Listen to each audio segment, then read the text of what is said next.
It's been a long, like 3 days. Monday was quiz and chem. Yesterday was a test for you. Yesterday was a test for physics and quiz for chem. Everybody's trying to get their quizzes and tests in right before break, so you can go away and take the whole week off. You see? You got a quiz for chemistry during that. It's weird to think the teachers figured everybody was getting stuff at the end of the week, so actually today was like the last test, and so I know, I'm glad to do. Like, there's no tests. Usually no use in some school.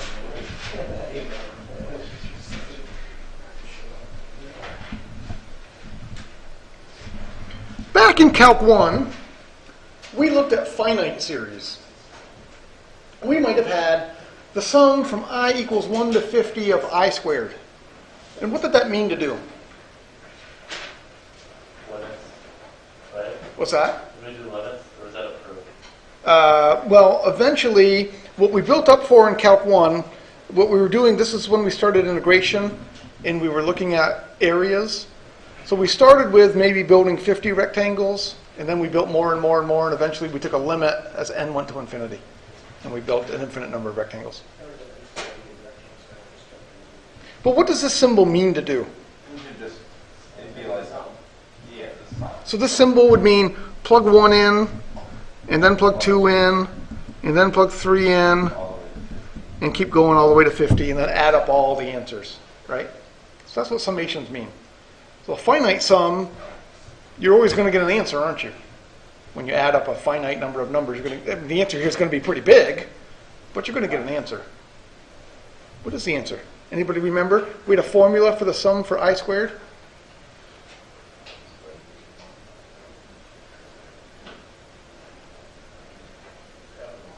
A long time ago. The formula for I squareds was n times n plus 1 times 2n plus 1 all over 6. So we could just take the number 50, plug it into that formula, and that would be the final answer when you add it all up. All right, well, what we're going to look at in this section is infinite series, which means we're not going to stop at 50.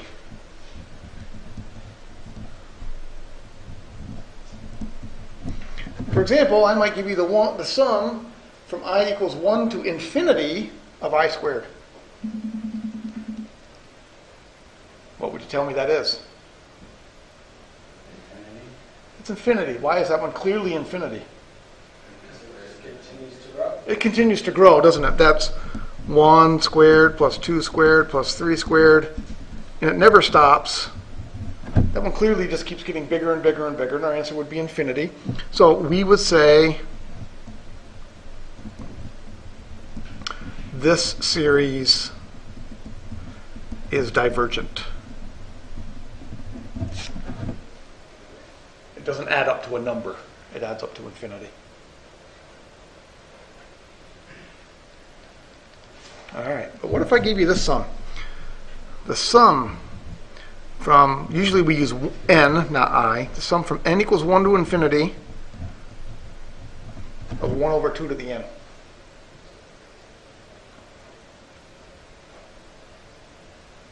Well, that would be, well, it can't be 0. It starts at a half, right? When I plug 1 in, I get a half.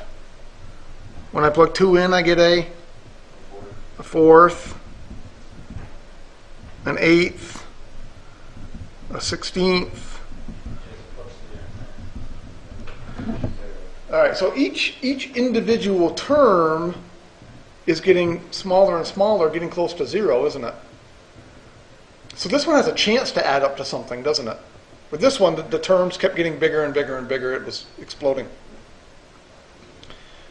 What do you think? Does this add up to a number? It's less than 1 greater than 0. It approaches 1? Why 1? Did you say 1? It approaches 1, yeah. It approaches 0. 1? How come? Okay, each individual term approaches 0. But remember what we're doing is we're adding them. So we're adding a half plus a quarter plus an eighth plus a 16th. Plus a half of that, plus a half of that. And We said that it will reach. reaching a half. Everything besides the 1/2 is approaching 1/2 when you add it all together. So you're very shy of getting to 1. So if I were to drop off the 1/2, you think all the rest of them add up to 1/2? They're approaching Really that. close. Yeah, they're approaching that. We'll never reach that. Because like you're getting close to, like, you keep adding them and you're almost getting to a half. Right? It looks like. I think you're right. All right, so here's what we do typically. So taking a half step every time. To see if a series converges, we actually look at a sequence. So I'm going to make this sequence. S1 is a half. So S1 just means plug in the number 1. S2 would be 1/2 plus 1/4. So it would be add the first two numbers. What's a half plus a quarter? 3/4. S3 would be what? It would be 1/2 plus 1/4 plus 1/8. What's 1/2 plus 1/4 plus 1/8? Should be 7/8. So S4 you're telling me is 1/2 plus 1/4 plus 1. Without doing any work at all, you're telling me it's 15/16. And that's going to be 31/37. The next one would be 31/32. Actually, we would infinity minus 1 over infinity. All right, so the sequence S sub n for any given number, what would my answer come out to be? Like if I told you I want S at 26, what would, what's that? Not n minus 1 over n. It'd be 2 to the n. It would be 2 to the n on bottom, right? Like S2 has 4 on bottom. S3 has 8 on bottom, 2 cubed. S4 has 16 on bottom, at 2 to the 4th. So S sub n is going to have 2 to the n on bottom. And what's it going to have on top? 2 to the n minus 1 on top. So it would never reach 1. It will approach it. So right, if I take the limit now as n goes to infinity of S sub n, that limit is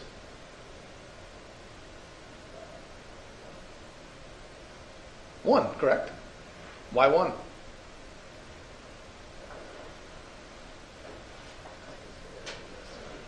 What's that? It's only going to be like just a tiny bit shy.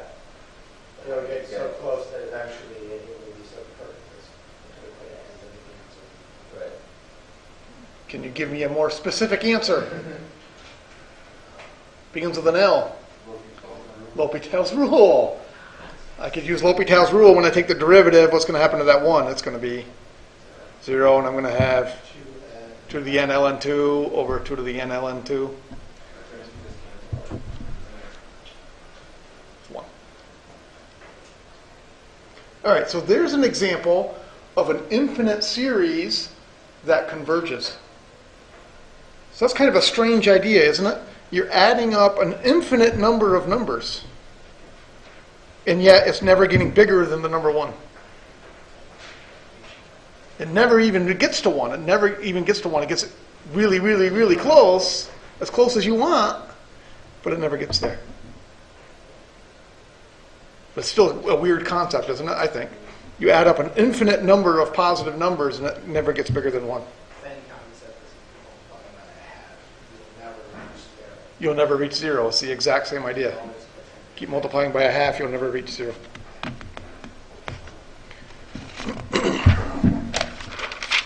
All right, how about this series? The sum from n equals 1 to infinity of 1 over n minus 1 over n minus 1 over n plus 1.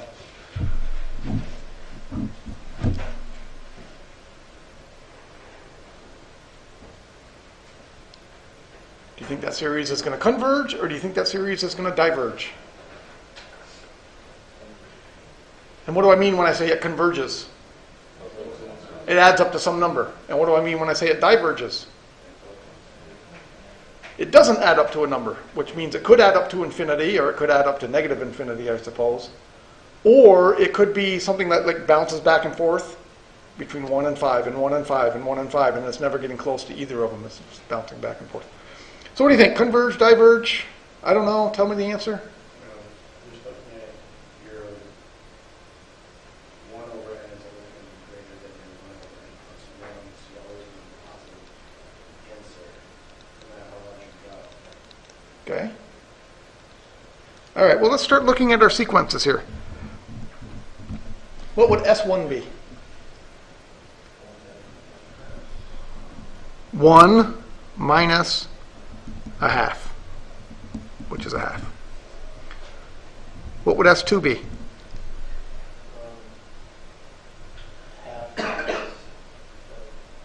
A half minus a third. A third?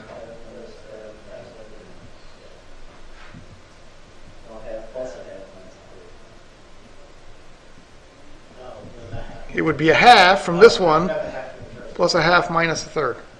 All right? So you get the 1/2 from S1, and then you add a 1/2, and then you subtract a 1/3. So that's 2/3.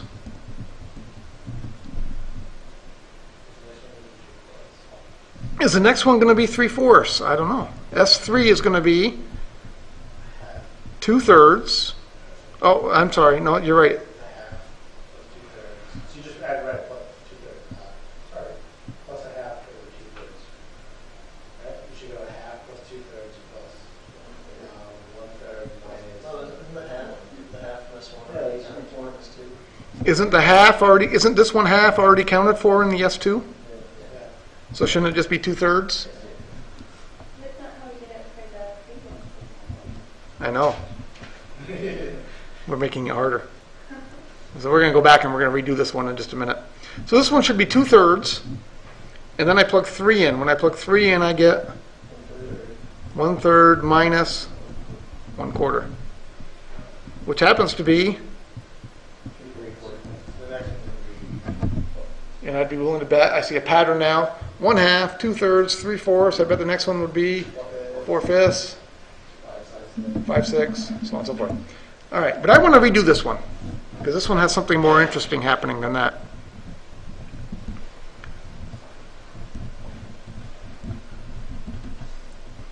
S1 is 1 minus a half. And I'm going to leave it that way. I'm not going to simplify.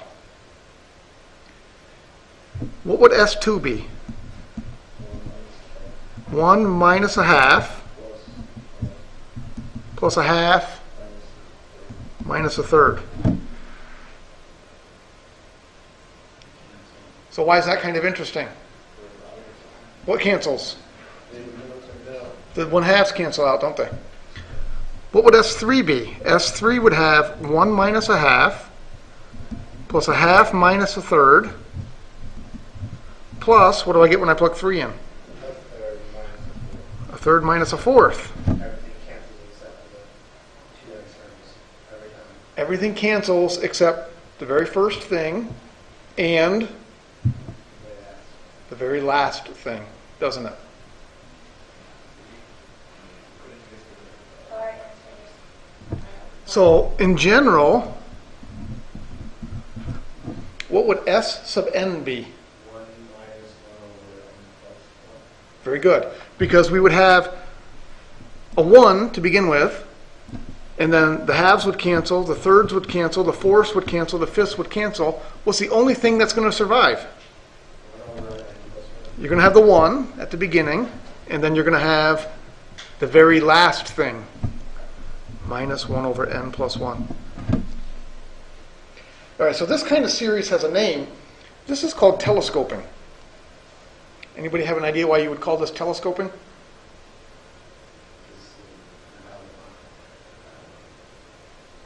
Yeah, you had the right idea. What did you just do? No matter how long it is, it's still a bead. If you go, that's a fact, right? It's like an old pirate telescope. You stretch it out, but what really matters on this problem, the only thing that matters is when you squish it back together, the only things left are the little thing on one end and the big thing on the other end. That's why it's called telescoping. It's that old-fashioned type of telescope. Everything in the middle cancels out. The only thing that survives are the ends. So that's why that's called telescoping. And now we can see that the limit as n goes to infinity of S of n is 1. So we have another example of an infinite series that adds up to 1. questions on that. So it is converging to 1 even though it's not exactly getting to 1? Correct.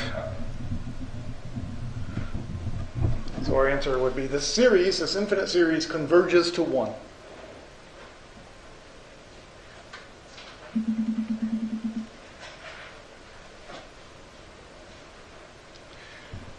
All right, this first kind of series that we looked at, this one also has a name. Just 1 over 2 to the n. Anybody know what this one's called? When you're multiplying by the same thing each time, we went from a half, we multiplied by 2, got a quarter, multiplied by 2, got an eighth, multiplied by 2, got a 16th. Anybody know what those are called? When you add the same number each time, it's called arithmetic. When you multiply by the same number, it's called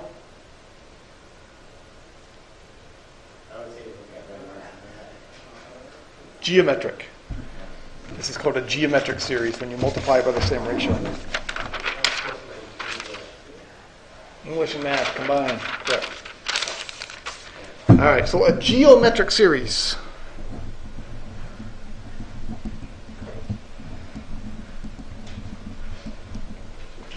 These look like this. The sum from n equals 1 to infinity of, you might have some number a times some number r to the n.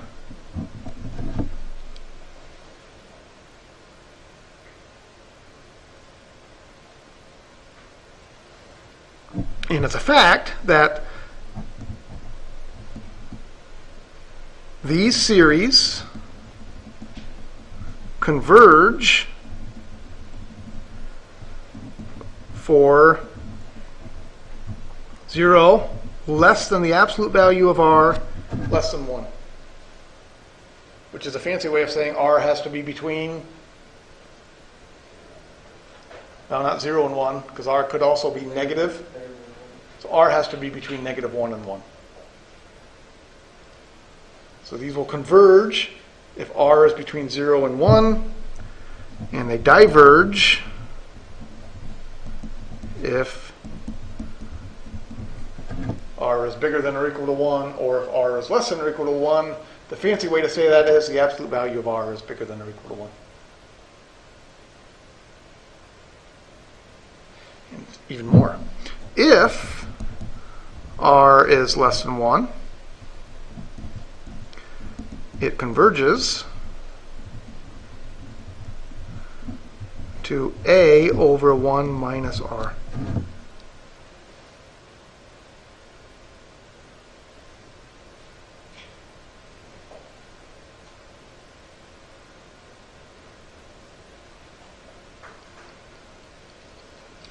All right, so I might give you the sum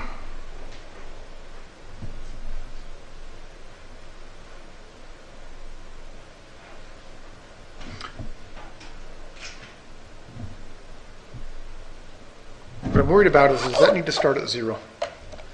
I think it starts at 1. Let me look it up real quick just to make sure I'm right. It does start at 0. It has to start at 0. All right, so for example, if I gave you the sum from n equals 0 to infinity of 3 times 4/5 to the n. Does that series converge or diverge? And if it converges, what does it converge to? It converges. Why do you say it converges? Because it's less than 1. What's it? R. In this case, r is 4/5, which is less than 1, bigger than negative 1. So we would say converges to 3 over 1 minus 4/5, which is 3 over 1/5, which is 15. That series converges to 15.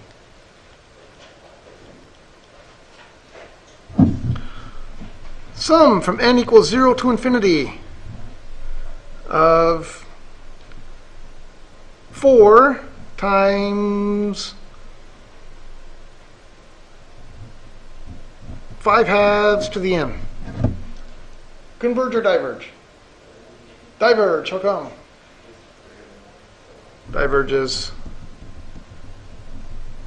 R equals 5 halves, which is bigger than 1. So that's all we need. That's all you would write. Diverges.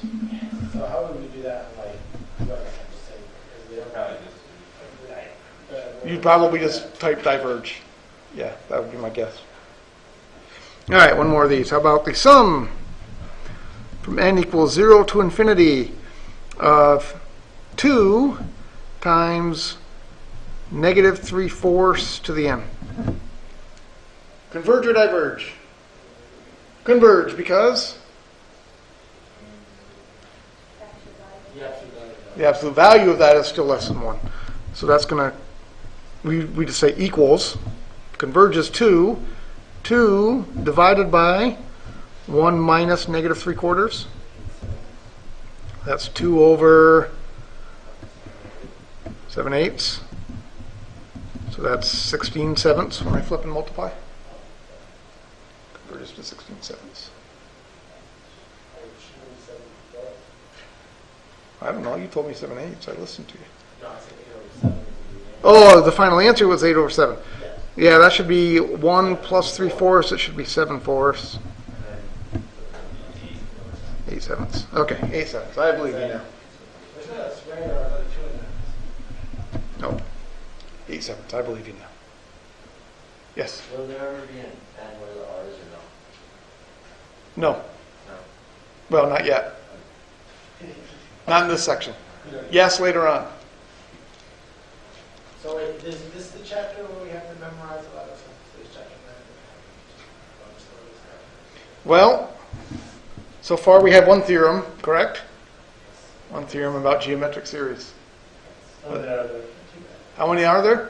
There will be quite a few. There will be the limit test, the limit comparison test, the direct test, the ratio test, the root test, the integral test. Not all today, though. It sounds a lot like the integral fields, like you just referenced them, right? You don't know the rest. Well, we'll see. All right, so I have a question for you. Point 43434343 dot dot dot. That's a rational number, correct? So why is it a rational number? What are rational numbers? Has a repeating factor. It's either a terminating or repeating decimal. And this one's a repeating decimal, correct? Rational numbers can also be written as fractions. How do you write 0.434343 going on forever and ever as a fraction? What's that? Put it over 100? And you put a non-determinate and repeating decimal. Oh, gee, I don't know. He's not far off, actually. No, it's close back. I already thought that. All right, so how about I do this? I'm going to write 0.434343 dot dot dot. That's 43 over 100 would be the 0.43, correct? Plus, what would the next 43 be over? No. I got to add 2 zeros, don't I? Because there's 2 decimal places each time. 1, 2, 3, 4. So the power of 10 goes by 2. Correct. So the next one would be 6 zeros on bottom. Plus dot dot dot. 43 over, sum. To figure out right as a sum. So you're telling me I can write this as the sum from n equals 0 to infinity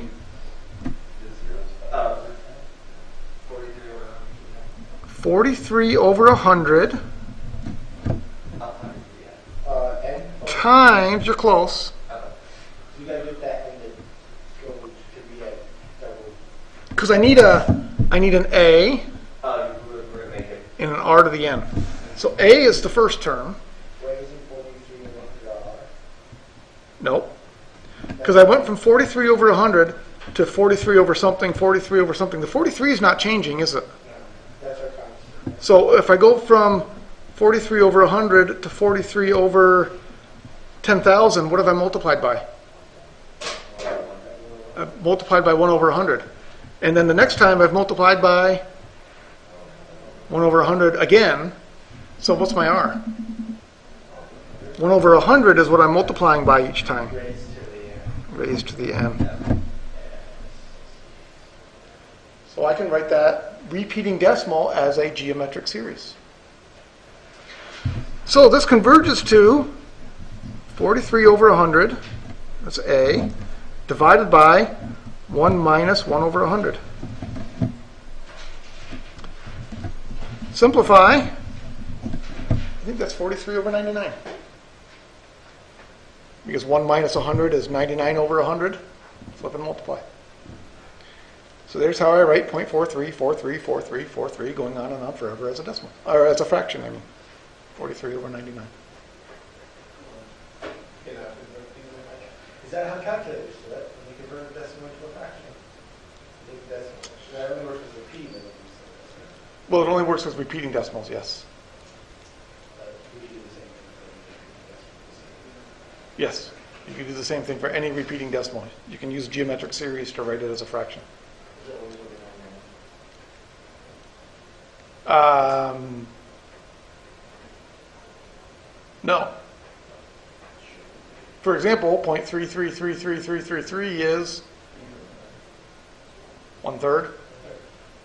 But that was removed for like, if it's a single repeating digit, though, like 0.3 repeating, 0.4 repeating, 0.5 repeating, it's all over 9. Right? Yeah, so I was lying to you, wasn't I? Because 0.3 repeating is 1/3, but it's also 3 over 9, isn't it? So it's not 99. But yeah, but it doesn't work for 2 digits. Though. So for 2-digit numbers, yes, that would always be over 99. But some of them might reduce. So they might be sneaky. Like if you had 0.21212121, that would turn out to be 21 over 99, but you would usually reduce it. So I'm guessing it's multiple to 9, so it would be 999. And why is that? Because your ratio is always going to be, if it's 0.444444, then your ratio is going to be 1/10. I would always use 100 as a base. That's our basis of measurement. Correct. So, if you only have one decimal repeating, if you have 0.444444, your ratio is going to be a 10, so you're going to have 1 minus a 10th, which is going to give you 9/10. Flip and multiply, you're going to end up with a 9 on bottom. If it's 2 digits repeating, you're always going to have 99 over 100. 3 digits, you're going to have 999 over 1,000, because you're going to have to multiply by 1,000 each time for 3 digits to repeat, to move the decimal 3 places. So yeah, you're always going to have a 999, a 99 on bottom. How many 9s depends on how many things repeat. All right. I want to do one more example of a telescoping series. Here's a good one. The sum from n equals 1 to infinity of 2 over 4n squared minus 1. Now, if I just started plugging numbers in, if I started plugging in 1 and 2 and 3 and 4 and so on and so forth, I wouldn't notice that that one's telescoping. In order to notice that thing is telescoping, I need to do something first. Any clever ideas on what I should do?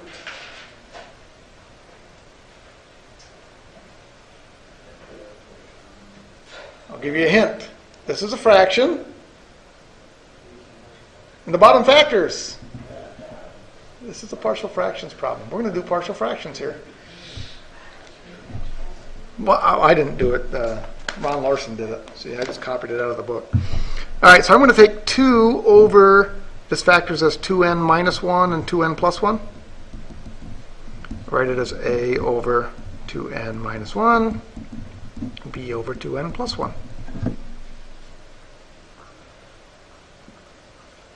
I wipe out my fractions.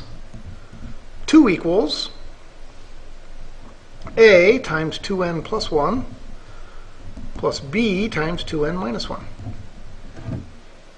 What are my favorite numbers to plug in?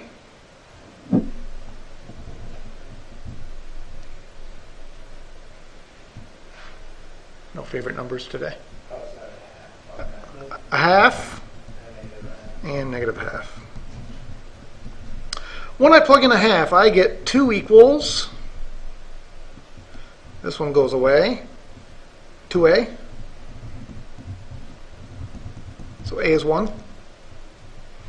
And then when I plug in negative a half, I get 2 equals. That one goes away. Negative 2b. So b is negative 1. So this becomes the sum from n equals 1 to infinity of 1 over 2n minus 1 minus 1 over 2n plus 1.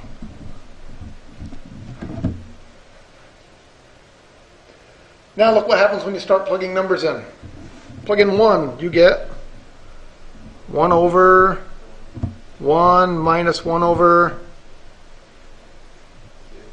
3. 2 times 1 plus 1, 3. Plus, plug in 2. When I plug 2 in, I get 1 over 3 minus 1 over 5. And the next one's going to be plus 1 over 5 minus 1 over 7. And it keeps going forever. So what happens? The 1 survives. Everything cancels out except the very last one, but the very last one's getting really, really, really small. When n gets big, like when n is 10 million, I'd have 1 over, converges to 1. So there's your typical telescoping series. You'll have to do partial fractions to see it. So they all telescoping ones go to 1 pretty much? No, They all? No. no. I think you'll see examples in the homework of where they go to a different number.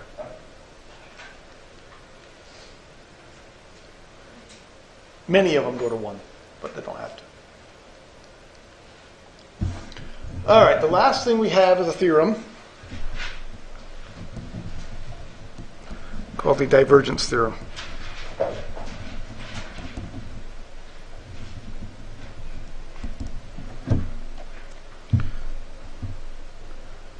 Consider the sum from n equals 1 to infinity of a sub n. There's 2 parts to this. Part A, if the limit as n goes to infinity of a sub n is not 0, then the sum from n equals 1 to infinity of a sub n diverges.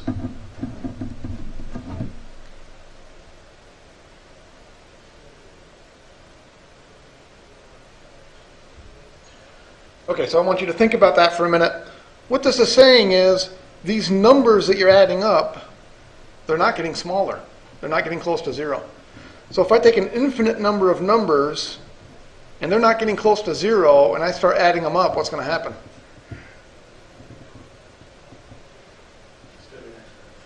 Well, not necessarily exponential, but it's certainly going to get bigger and bigger and bigger, isn't it? If my numbers, if my a values are not getting really, really small, and I keep adding a bunch of numbers together, what's going to happen to that sum? It's going to get really, really big. Okay. And part B says, the contrapositive, fancy math word, if the sum from n equals 1 to infinity of a sub n converges, then the limit as n goes to infinity of a sub n has to equal 0. So the only way a summation can converge is if the numbers itself are getting really, really, really teeny.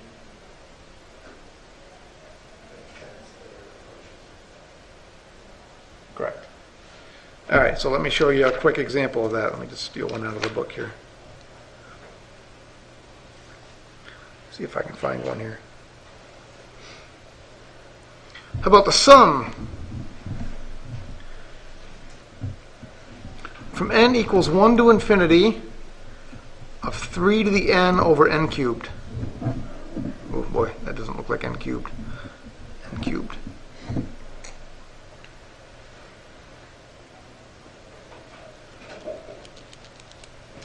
Does that series converge or diverge?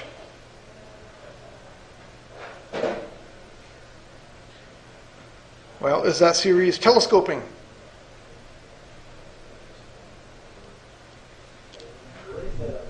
The sum from n equals 1 to infinity of 3 to the n over n cubed. I wrote it sloppy the first time. Is it telescoping? Nah, it only doesn't look like a telescoping thing, does it? It can't factor the bottom or anything, do partial fractions. Is it geometric? It's got a geometric piece, but then it's got this thing that's not geometric, so it's not geometric. Converge or diverge? Diverge, how come? The top's getting bigger and bigger. The bottom's also getting bigger and bigger, though, isn't it?